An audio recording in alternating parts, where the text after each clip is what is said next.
Hello everyone and welcome to Semi Homesteading with Abby. Thank you all so much for tuning in to today's video. We are reviving an old family recipe today. I'm so hyped because we are making my grandma's caramels. Caramels. I say caramels. I haven't made these since I was probably like 9 and I made them last time with her. Today I'm making them alone and we'll see how it goes because it is kind of finicky, you know? It's like a science experiment. You have to get it up to a certain temperature and then slowly pour things in and keep it at a temperature and keep it at a boil. And if you do it wrong, at the end, the caramels will not set. We want to get nice, wrapped up, cute, set caramels that you can take a bite into. But if you don't do the whole process right, then it won't set at the end. In that case, because it does happen, my grandma just has to throw it in a mason jar and use that as ice cream topper, just liquid caramel. So we have a good backup plan in case it doesn't work, but I'm really hoping I can do it correctly and get it to work. It's pretty simple, like it's not a complicated or difficult recipe. It's just the fact that you have to be very precise about it. So let's get into it and let's attempt to make these caramels.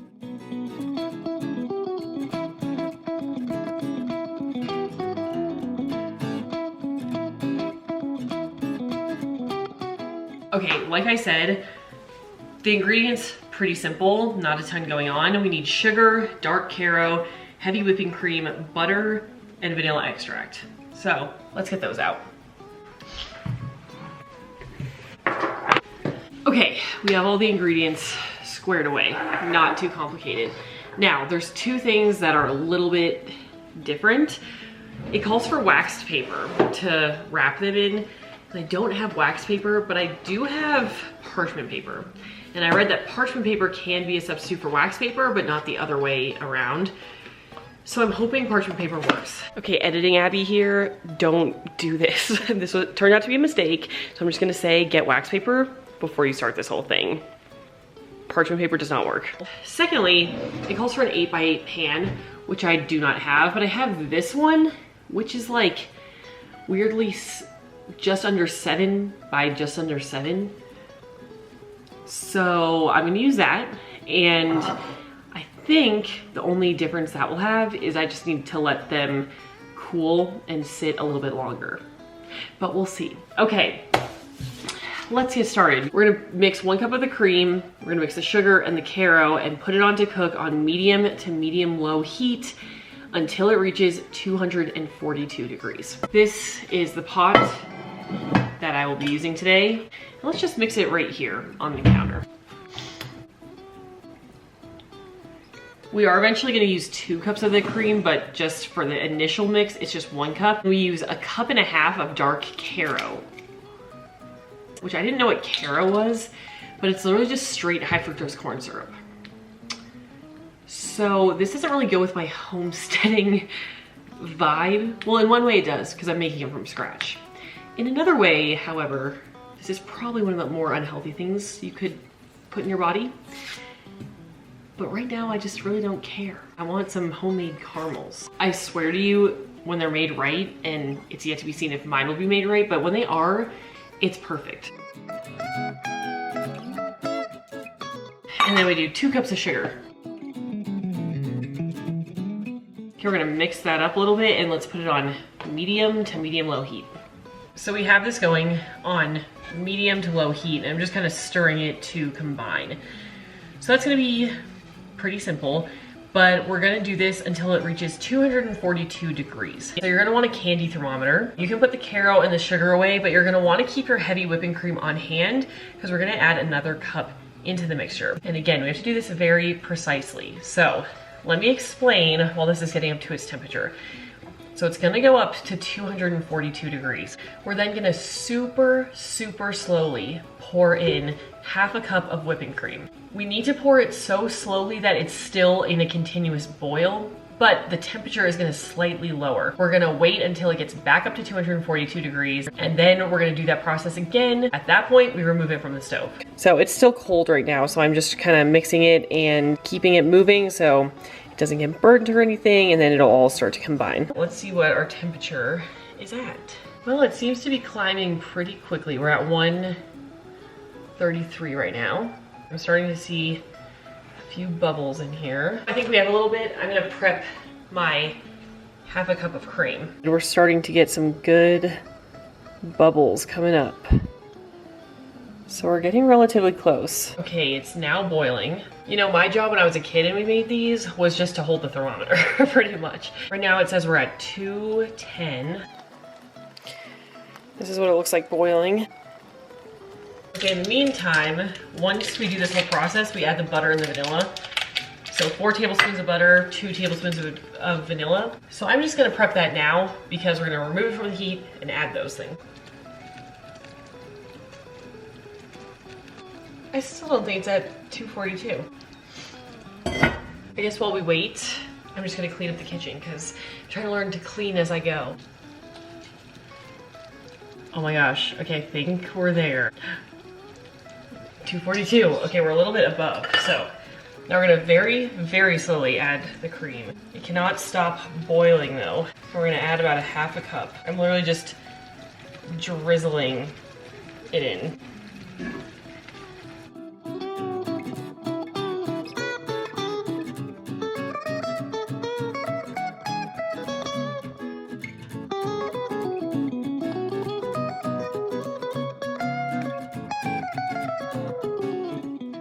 Perfect, that's a half a cup.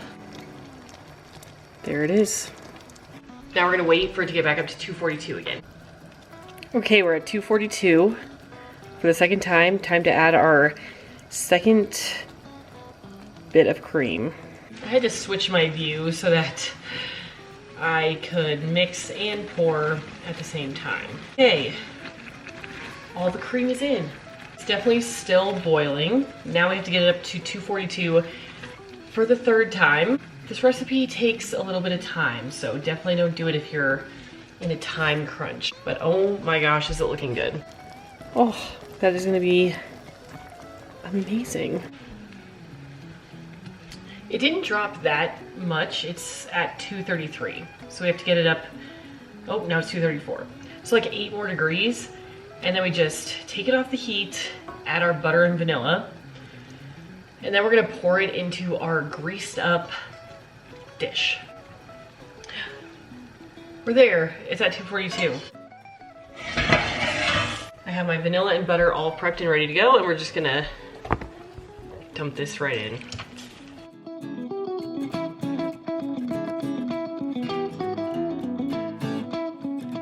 Okay, here's what it looks like after it's done cooking. We're gonna put it into the baking dish and let it sit.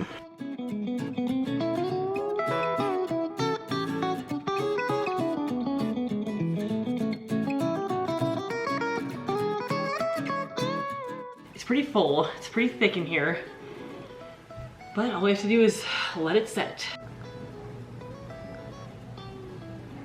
Well, I scraped out the bottom of the pan and put it on the spoon to eat the scraps, obviously. But it's looking like it's setting perfectly.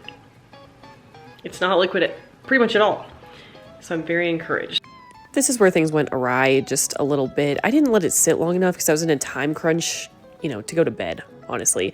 So it didn't quite cool down to room temperature, and then part of it got stuck on the bottom of the pan. So I tried to just forge ahead and cut the caramels anyway. As you can see, it's like getting stuck on the knife and it's way too sticky. I had to use another knife to try to get the caramel off of this knife. So honestly, the big takeaway here was that it is pretty much set here, but it's just a little bit too warm to actually cut it into distinct pieces and stuff. So what I ended up doing is damage control and just taking all the pieces of caramel, putting it on parchment paper, kind of reforming it into a block, and then refrigerating it overnight. And then I wanted to just basically say, you know what, I'll refrigerate it, I'll take it out tomorrow morning, let it thaw a little bit, and cut it tomorrow when it for sure is set.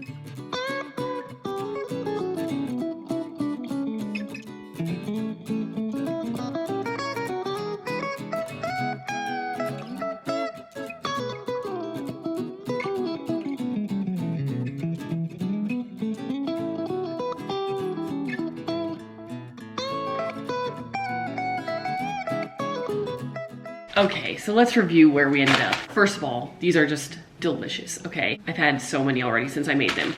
I ended up wrapping a few candies with wax paper. And these ones I feel like you can have sit out and they'll just be ready to pop in your mouth. But I got lazy wrapping them. And so I just chucked them all into a Ziploc bag and it's fine. They get pretty hard when they're refrigerated. So basically when I'm gonna wanna have one, I just take it out and kind of let it warm up for like 10 minutes or so. It helps me slow down on eating them, which is definitely a positive. So I would kind of recommend that, but it does work to wrap it in wax paper and keep it, I think, at room temperature. Now, my recipe said to just refrigerate anyway, in which case I think the wax paper is really not necessary, but I think room temperature wax paper also does work. And honestly, with the whole thing where I didn't let it sit long enough, then I refrigerated, then I tried to wrap it, the wax paper didn't stick as it really should. So there's some improvements to be had. If I had just let it sit, let it cool a little bit more, then cut it, then wrap it, I think the wax paper would have stuck and maybe I would have wanted to do that for all of them. But if you just put it in the fridge, cut it, and then chuck it into a Ziploc bag, that works too. I feel like the finishing them and wrapping them part isn't quite as important as just having them because they're absolutely delicious. So however you want to finish it, should be okay. But that is all for this week's video. Thank you all so much for tuning in. Make sure to subscribe to the channel. It really helps me out. I'm trying to get monetized if possible. So make sure to subscribe and I'll see you next week for another video. Bye everyone.